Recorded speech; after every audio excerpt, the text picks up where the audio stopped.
बिस्मिल्लाहिर्रहमानिर्रहीम। अस्सलाम वालेकुम टू ऑल स्टूडेंट्स आज हमारा टॉपिक है जी प्रोटीन।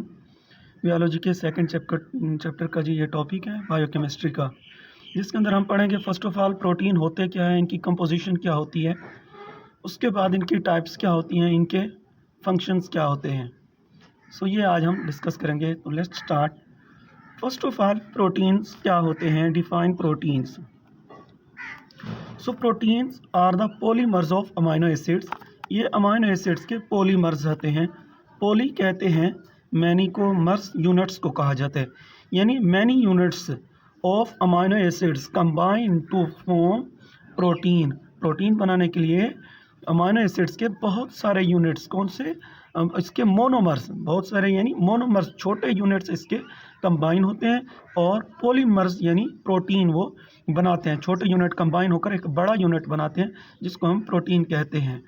दूसरी बात, अमाइनो एसिड प्रोटीन जो होते हैं ये इसेंशियल ऑर्गेनिक कंपाउंड होते हैं हमारी बॉडी का। ऑर्गेनिक कंपाउंड और इनऑर्गेनिक कंपाउंड, बेसिकली कंपाउंड्स की दो डिफरेंट टाइप्स हैं।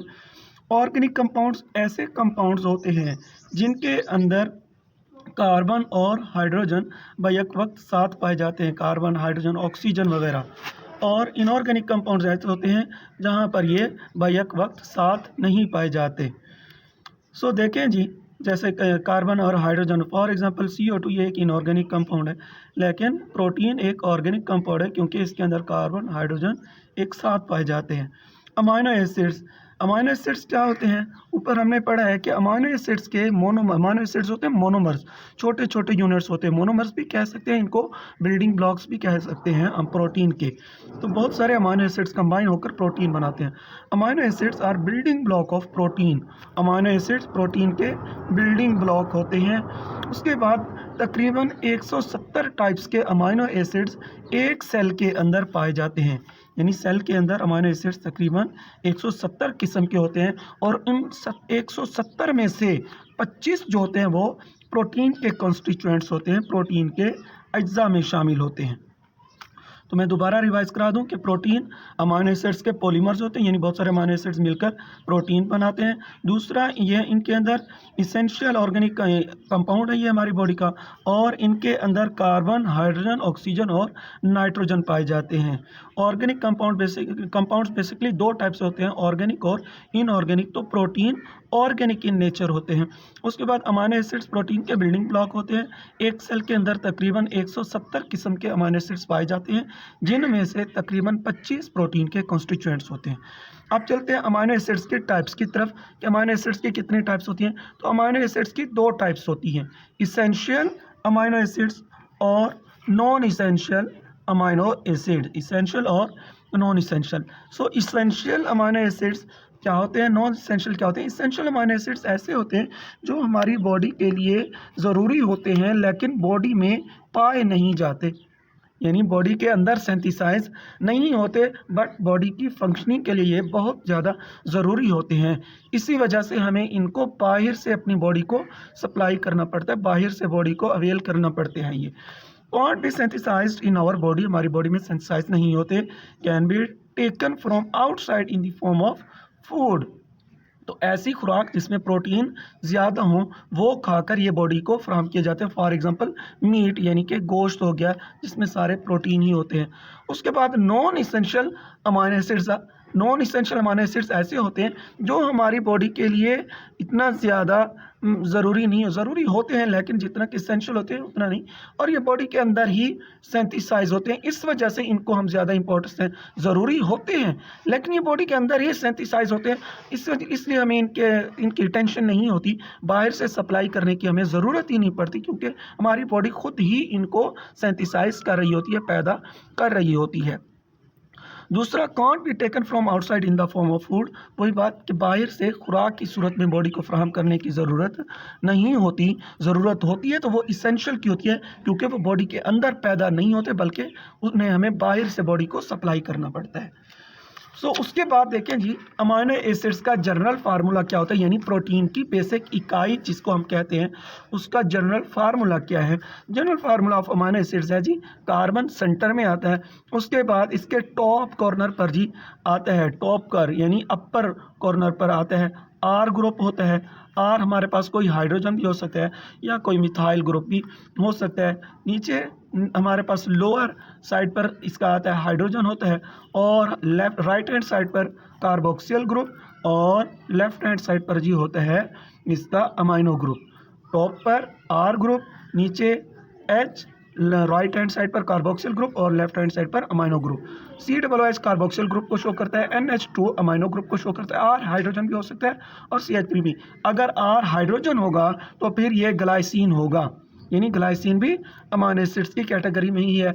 और अगर R हाइड्रोजन होगा तो ये ग्लाइसिन और CH3 है तो फिर ये एलानीन होगा।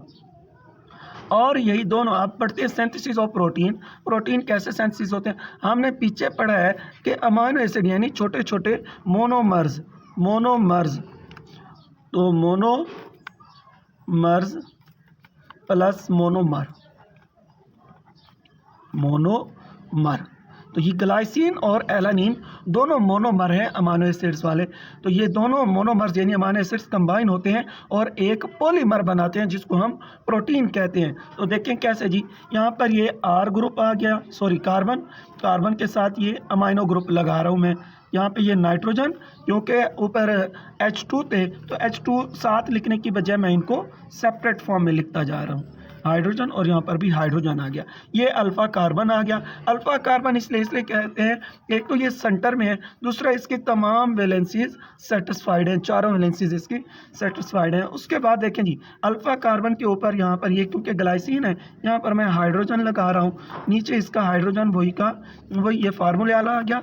यहाँ पे आर की जगह मैंने हाइड्रोजन ये ग्लाइसिन वाला लगाया।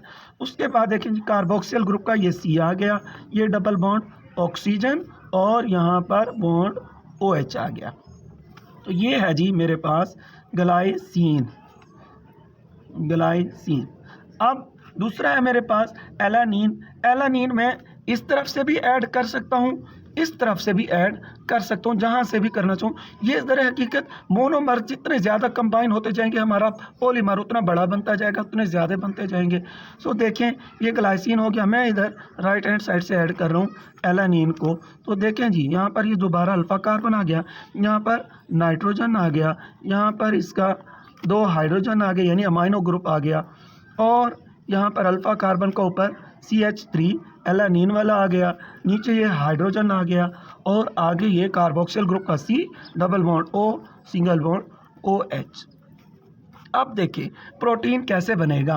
प्रोटीन ऐसे बनेगा कि एक अमाइनो एसिड के अमाइनो ग्रुप का हाइड्रोजन दूसरे अमाइनो एसिड के कार्बोक्सिल ग्रुप के OH के साथ रिएक्ट करके वाटर बनाएगा।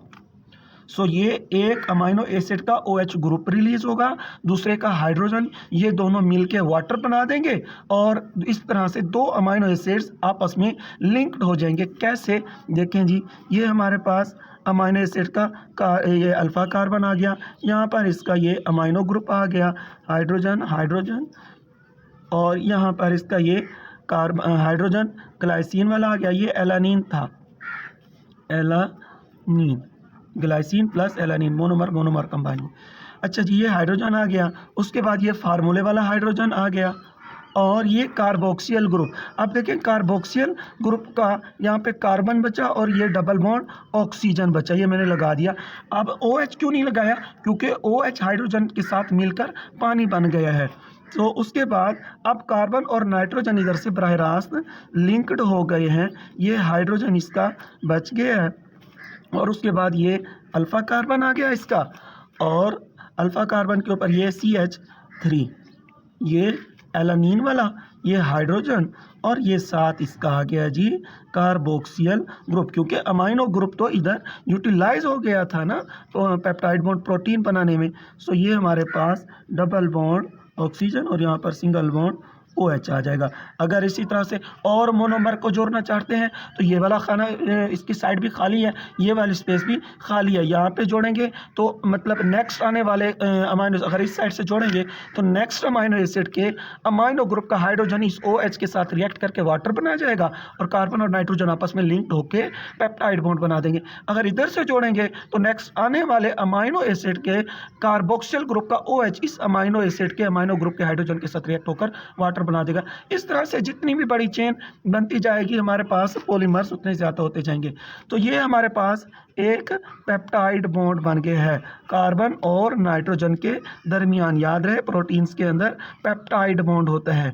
अच्छा, ऐसा प्रोटीन यानी डाइपेप्टाइड भी होता है। डाइपेप्टाइड उसको कहेंगे जिसके अंदर यानी ऐसा प्रोटीन जिसमें 2 पेप्टाइड बॉन्ड बन रहे हों, यानी 3 अमाइनो एसिड्स मिलेंगे, 3 मोनोमर्स मिलेंगे तो 2 पेप्टाइड बॉन्ड बनेंगे। फर्ज करें कि जैसा कि एक यहाँ पे बना है, एक अमाइनो कोई ग्लाइसिन या एलानिन मैं इधर से ऐड कर देता हूँ तो ये हमारे पास दोबारा कार्बन और नाइट्रोजन के दरमियान इधर से भी बॉन्ड बन गया, इधर भी बन गया, 2 बन जाएंगे तो ये डाइपेप्टाइड हो जाएगा। इसी तरह से ट्राईपेप्टाइड, अगर 4 मोनोमर्स मिलेंगे तो ट्राईपेप्टाइड बनेगा। सो हमारे पास जितनी भी ये अगर ज़्यादा मिल जाते हैं अमाइनो एसिड्स और बड़ा प्रोटीन मॉलिक्यूल बनाते हैं, बिग पॉलीमर बनाते हैं, तो फिर वो पॉलीपेप्टाइड होगा, यानी उसके अंदर ज़्यादा पेप्टाइड बॉन्ड होंगे। तो ये हमारे पास है जी प्रोटीन की सिंथेसिस के, प्रोटीन सिंथेसाइज कैसे होते हैं अमाइनो एसिड्स के से कंबाइन होने से, यानी मोनोमर्स अमाइनो एसिड्स वाले मोनोमर्स के कंबाइन होने से ये बिग पॉलीमर यानी प्रोटीन बनता है और साथ इसके plus water molecule release out होता है, यानी 2 अमाइनो एसिड्स मिलेंगे तो एक वाटर मॉलिक्यूल रिलीज होगा। याद रखें जितने पेप्टाइड बॉन्ड बनेंगे उतने ही वाटर मॉलिक्यूल रिलीज होंगे। 2 पेप्टाइड बॉन्ड बने हैं तो 2 ही रिलीज होंगे, एक बना है तो 1 वाटर मॉलिक्यूल रिलीज होगा, 3 वाटर पेप्टाइड बॉन्ड बनेंगे तो वाटर मॉलिक्यूल भी 3 रिलीज हो। जितने पेप्टाइड बॉन्ड बनेंगे वाटर मॉलिक्यूल भी साथ उतने ही रिलीज आउट होंगे। सो नेक्स्ट अब हम पढ़ रहे हैं जी प्रोटीन के फंक्शंस के। प्रोटीन के फंक्शन क्या होते हैं? First of all protein build करता है स्ट्रक्चर ऑफ सेल। सो हमारे सेल की स्ट्रक्चर जो होती है उसमें उसकी फॉर्मेशन के अंदर प्रोटीन का मेन रोल होता है, इसका first function. Next control body metabolism, ये बॉडी मेटाबॉलिज्म को कंट्रोल करता है। तो बॉडी मेटाबॉलिज्म को कैसे कंट्रोल करता है? हमने पढ़ा है कि मेटाबॉलिज्म हमारी बॉडी का जी होता है इंजाइम के जरिए। किसके जरिए होता है? इंजाइम्स के जरिए। और ऑल इंजाइम्स, जितने भी इंजाइम्स हैं, all enzymes are protein in nature. All enzymes are protein, और जितने भी एंजाइम हैं वो सारे के सारे प्रोटीन हैं। इस लिहाज से प्रोटीन ही हैं जो हमारे बॉडी मेटाबॉलिज्म को कंट्रोल करते हैं। नेक्स्ट वर्क एज कैरियर या फिर ट्रांसपोर्टर, ये कैरियर के तौर पर या ट्रांसपोर्टर के तौर पर काम करते हैं। कैरियर ट्रांसपोर्टर कैसे? ये जिस्म के एक हिस्से से एक चीज़ को पूरे जिस्म तक पहुंचाते हैं, यानी एक साइड से लेते हैं और फिर पूरी बॉडी को वो सप्लाई करते हैं। फॉर एग्जांपल ऑक्सीजन हो गया, ऑक्सीजन जब हम इनहेलेशन प्रोसेस के ज़रिए बॉडी में ले जाते हैं तो हीमोग्लोबिन ये एक प्रोटीन है, ये पूरी बॉडी को वही ऑक्सीजन सप्लाई करती है, यानी लंग्स से आगे पूरी बॉडी के पास ले जाती है। नेक्स्ट आ गया हमारे पास एक्ट एज एंटीबॉडीज़, ये एंटीबॉडीज़ के तौर पर भी काम करते हैं प्रोटीन्स, यानी हमारी बॉडी में जब कोई भी बैक्टीरियल अटैक होता है सो ये प्रोटीन्स एंटीबॉडीज़ के तौर पर जाकर उन हार्मफुल बैक्टीरिया को जो हमारी बॉडी को नुकसान पहुंचाते हैं जाकर किल करते हैं या उनकी ग्रोथ को इनहिबिट करते हैं। नेक्स्ट यानी उनकी ग्रोथ रोकते हैं। नेक्स्ट है ब्लड क्लॉटिंग प्रोटीन्स, इसकी सीधी सी मिसाल है जी फाइब्रिनोजन। फाइब्रिनोजन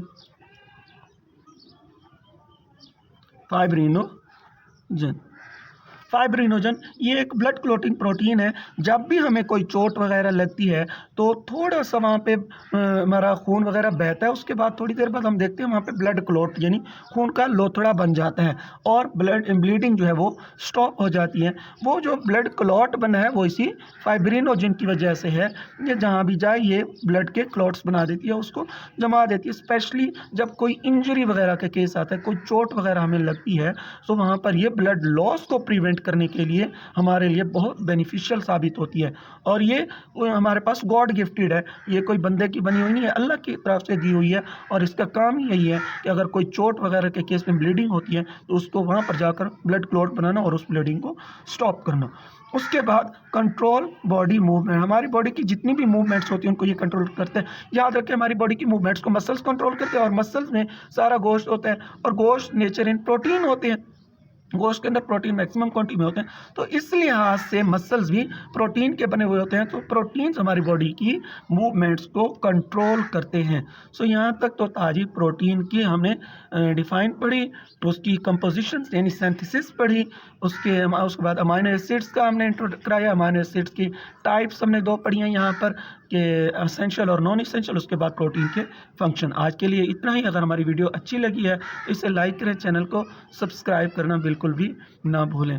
वस्सलाम, शुक्रिया, इंशाल्लाह मिलेंगे अगले लेक्चर के साथ।